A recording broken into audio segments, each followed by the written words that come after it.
అందుకే భారతాన్ని ఆయన ఎలా నిర్మాణం చేశాడో చూడండి ఆశ్చర్యకరంగా. 1,700 శ్లోకాల భారతాన్ని వ్యాసుడు చెబుతూ ఉంటే వినాయకుడికి రాయలేక, లేఖనం కదా తాటాకుల మీద కూర్చుని రాయాలి, అందులో కింద కూర్చోవాలి నేల మీద. ఆయన అసలే స్థూలకాయం, తొడలు లావు, మెడలు లావు, పొట్టలావు, అన్నీ లావే పాపం. ఆయనకు మార్నింగ్ వాక్ అలవాటు లేవు. కూర్చుని రాయలేక ఓ 50,000 శ్లోకాలు 70,000 అయ్యాక వినాయకుడు అన్నట్టు, ఏమండి వ్యాస మహర్షి మిమ్మల్ని అనకాదు, అసలు మీ కవులందరూ ఇంతేనండి, ఈ రాయడం మొదలు పెడితే అర్థం ఉండదు, ఉపన్యాసం మొదలెట్టే అంతేనండి, ఎప్పుడు ఆపుతారో తెలియదు మీరు, ఇంత అవసరం అండి. ఎందుకంటే అప్పటికి 75,000 శ్లోకాలు వేసాక మంట ఎత్తింది. ఇందులో ఏముందండి, అన్నతమ్ముడు కొట్టుకు సావడం, వాడి బళ్ళాన్ని వీడు చుట్టట్టుకోవడం, వీడి బళ్ళాన్ని వాడు చుట్టట్టుకోవడం తప్పితే ఏముందండి ఇది? దీనికోసం ఇంత చేతభారతం అవసరమా? నాకు ఒక ఒక్కలో చెప్పలేరా?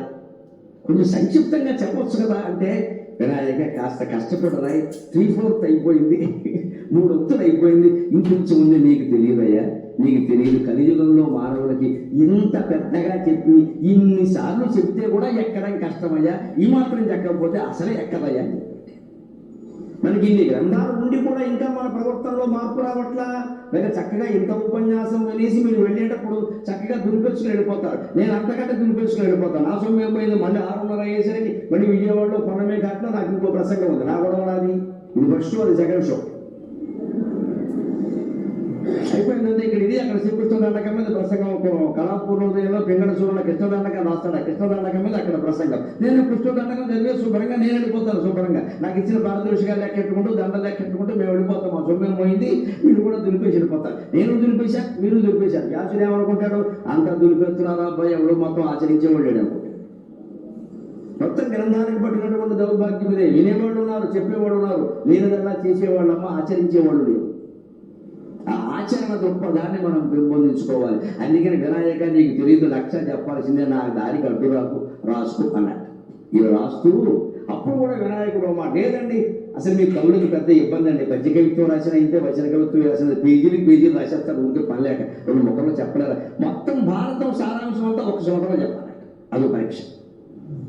అప్పుడు వ్యాసుడు అన్నట్ట, నేను బంగారంగానే చెప్పలేను అనుకుంటున్నాను, అవసరం లేదయ్యా, ఒక్క శ్లోకం కూడా అవసరం లేదే, సగం శ్లోకంలో చెబుతాను, చేసేవాడు ఉంటే నాకు చూపించాలంట. సగం శ్లోకం, అర్ధ శ్లోకంలో చెబుతా. అయితే చెప్పండి అన్నట్ట, శ్లోకార్థేన ప్రవక్ష్యామి యదుక్తం గ్రంథకోటిభిః, శ్లోకార్థేన ప్రవక్ష్యామి యదుక్తం గ్రంథకోటిభిః, పరోపకార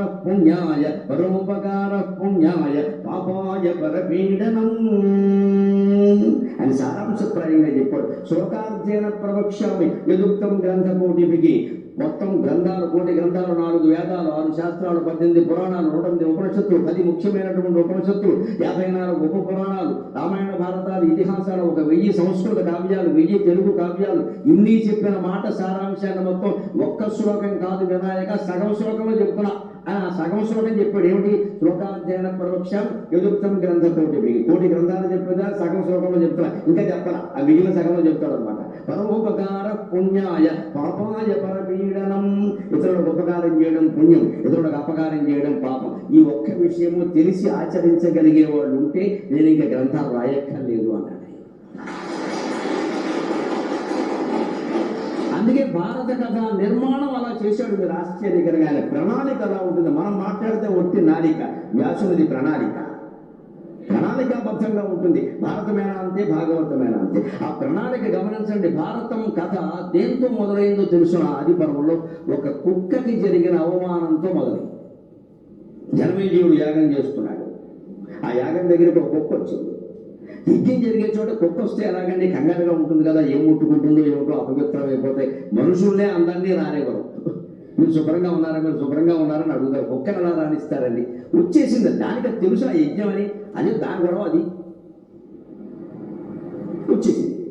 అక్కడ అది ఏం ముట్టుకుంటుందో అన్న భయం వచ్చేసరికి జనమేజయుని తమ్ముళ్ళు, జనమేజయుని కుమారులు దాన్ని కొట్టారు.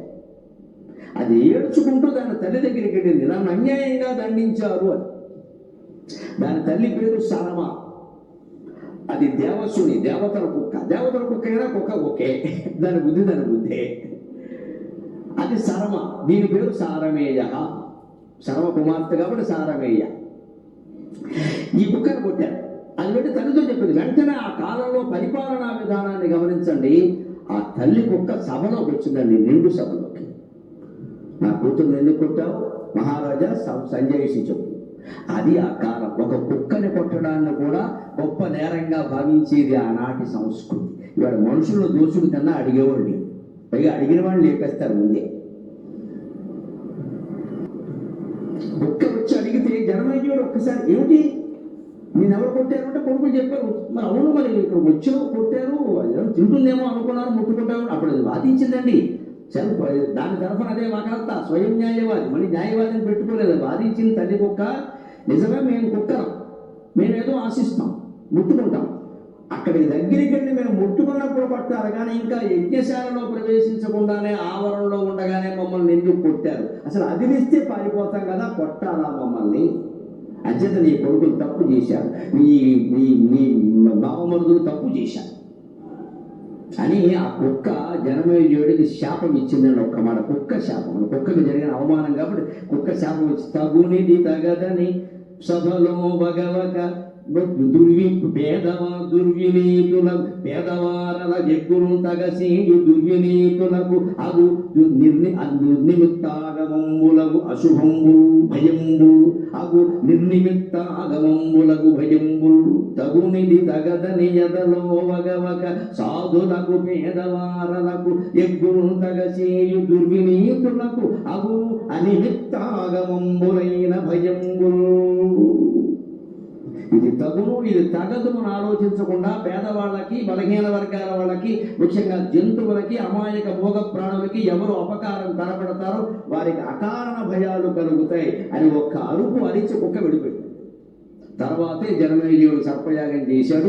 అకారణ భయం అంతా కలిగింది. పరీక్షిత్తు కథంతా వచ్చి ఉదంకుడు చెప్పాడు, రెచ్చగొట్టేశాడు, సర్పయాగం చేయించాడు. నానా గొడవ అయిపోయింది. ఆ సర్పయాగం వల్లే జనమేజయుడు మనస్సంతా పాడైపోయి ఆందోళన భరితమైపోయి, ఇంత సర్పయాగం చేసి మా నాన్నని ఎవరో ఒక పాము గడిచింది కదా అన్న కక్షతో మొత్తం పాముల జాతినంతా చంపేశారు, కానీ నా మనస్సులో ఆందోళన తీరలేదండి అని ఆ ఆందోళన పోవడం కోసం, శాంతిమయం కావడం కోసం భారతం చెప్పమని అడిగాడండి.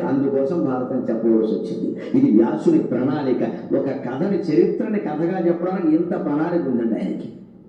అంతేకాదు, ఆ ప్రణాళికలో గొప్పతనం చూడండి. భారతం కుక్కతో మొదలైంది, ఆశ్చర్యకరం. మహాప్రస్థానిక పర్వం తర్వాత స్వర్గారోహణ పర్వంతో మళ్ళీ కుక్కతోనే ముగుస్తుంది భారతం. కుక్కకి జరిగిన అవమానంతో భారతం మొదలైంది, కుక్కకి జరిగిన సన్మానంతో భారతం ముగిసింది. ఇది భారతం ప్రణాళిక. ఎంత ఆశ్చర్యకరం! సరిగ్గా స్వర్గారోహణ పర్వంలో ధర్మరాజు ద్రౌపదీదేవి పడిపోయాక, సహదేవుడు, నకులుడు, అర్జునుడు, భీముడు అందరూ మార్గమధ్యంలో పడిపోయాక స్వర్గానికి ఆయన బొందితో స్వర్గానికి వెళ్ళే యోగ్యత ఉంది కాబట్టి ఆయన వెళ్ళిపోతూ ఉంటే అలాగా ఒక కుక్క ఆయన కూడా వచ్చింది. దేవతల పైనుంచి విమానం తీసుకుని వచ్చి, నువ్వు ధర్మరాజా విమానం ఎక్కువ ఉంటే నా భార్య నాతో రాలేకపోయింది, నా తమ్ముడు నాతో రాలేకపోయారు, ఈ మొగ జంతువు నన్ను అనుసరించి వచ్చింది, ఇది నాకు తోడు నీడ. ఈ అర్ధరాత్రులు అపరరాత్రుల్లో హిమాలయ పర్వత మార్గాల్లో నేను ప్రయాణించానంటే ఇది నాకు తోడు నీడ. అందుకని దీన్ని ముందు ఎక్కించండి, తర్వాత నేను ఎక్కుతాను అన్నాడు. అది ధర్మరాజు, అది ధర్మరాజు, అది ధర్మరాజు. ధర్మరాజు అనగానే పేకాట, ఇది పిచ్చి మాటలు మాట్లాడద్దామా? ఎవరైనా పేకాడుతుంటే ధర్మరాజు ఆడలేదా? ధర్మరాజు చేసిన పనులని సన్నాసి చేశాడా? ధర్మరాజు యక్ష ప్రశ్నల్లో పరీక్ష వస్తే 123 ప్రశ్నలకు 4 తమ్ముళ్ళ శవాలు ఎదురుగా ఉండగా నీళ్లలో నిలబడి 123 ప్రశ్నలకు జవాబు చెప్పి 4 తమ్ముళ్ళనే బతికించుకున్నాడండి. వీడు ఏమన్నాడు ఆ పని? ఒకే భార్యతో తగాదా పడవలసిన పరిస్థితి వస్తే అందరినీ కూర్చోబడి పద్ధతిగా సంవత్సరంతో ఒకరు నిబంధన పెట్టి ఆ నిబంధనను తను దాటలేదు, తమ్ముళ్ళను దాటనివ్వలేదు. అటువంటి నియమనిష్టాపరుడు ధర్మరాజు అంటే యుధిష్ఠిరగా అంత గొప్పవాడు ధర్మరాజు. ధర్మరాజు అంటే పేకాటేమిటండి అదో మాట. మనకి ఎంతసేపు బలహీనతలు చూడటమే అలవాటు మనకి. ఎందుకంటే మనకు అవి ఉన్నాయి కాబట్టి, ఏమున్నవాడు అదే చూస్తాడు. మనకి బలహీనతలు ఉన్నాయి కాబట్టి పురాణ పురుషులు కూడా బలహీనతలు ఉంటాయి, బలాలు ఉండవు ఇక్కడ. కానీ ధర్మరాజు అంటే అది కాదండి, ఇది లెక్క. అలాగే ఇప్పుడు ఇంత గొడవ జరిగితే అందరూ చనిపోతే కుక్క కూడా వస్తే, కుక్క నాకేమిటి దానికి రొట్టె మొక్కేసి పోకుండా ఒక్కరి ముందు ఎక్కించండి, నేను వస్తా.